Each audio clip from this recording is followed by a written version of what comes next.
पहिला basal dose दिला, काय अनुभव आला अनुभव सेटिंग भरपूर झालं, कळी मोठी पडली, त्यावेळेस? फुटवे कसे आलते? फोटो चांगले आलते. बर, महत्वाचे कळीत स्टोरेज जास्त होत, म्हणजे कळी जाड निघाली, स्ट्रोक निघाला, निघाला. म्हणजे तेव्हाच तुम्हाला कळलं काय काही ते दम आहे.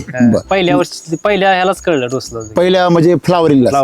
दुसऱ्या बेसल डोस नंतर काय दिसलं तुम्हाला? दुसऱ्या लगेच सेटिंग झालं, ड्रॉपिंग नाही झालं? ड्रॉपिंग झालं नाही. बर, ते काळं होतं, कुसतं, तसले अजिबात काय झालं, डाग पडता, काय नाही झालं. काहीच नाही. तुमचा माल लय क्लीन दिसतो एवढ्या पावसात. ती सिटी वैदिक मुळे म्हणजे पावसाने धुवून काढला ना? पावसाने धुवून नाही, ती ताकद, वैदिकची ताकदच तेवढी आहे हो. ताकद म्हणजे ते तूप आहे त्याच्यात, म्हणजे शब्दकोशामध्ये सुद्धा ते 75व्या वर्षी तारुण्य अंत.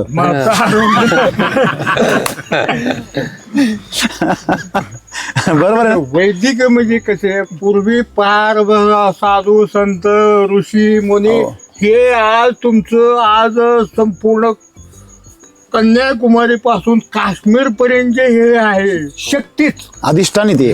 अधिष्ठान म्हणजे बरोबर आहे, त्याला बरोबर. म्हणायचं एक अंश. बरोबर आहे ना?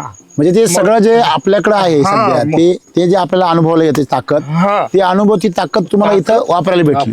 मग तुम्ही तिसरा बेसल डोस टाकला, मग तुम्हाला म्हणजे पहिला टाकला म्हणजे फुटला चांगला बाग, दुसरा टाकला तर फ्लावरिंग आणि सिटिंग चांगलं झालं, तिसऱ्याला आता तुम्हाला काय बदल दिसला तुम्ही टाकल्यावर? तिसऱ्याला म्हणजे जरा साईज वाटायला लागली आणि माल भरपूर असा दिसायला लागला, जाणवायला लागला. बरं, आता माल जसा असा जाणवतोय झाडावर आहे. झाडावर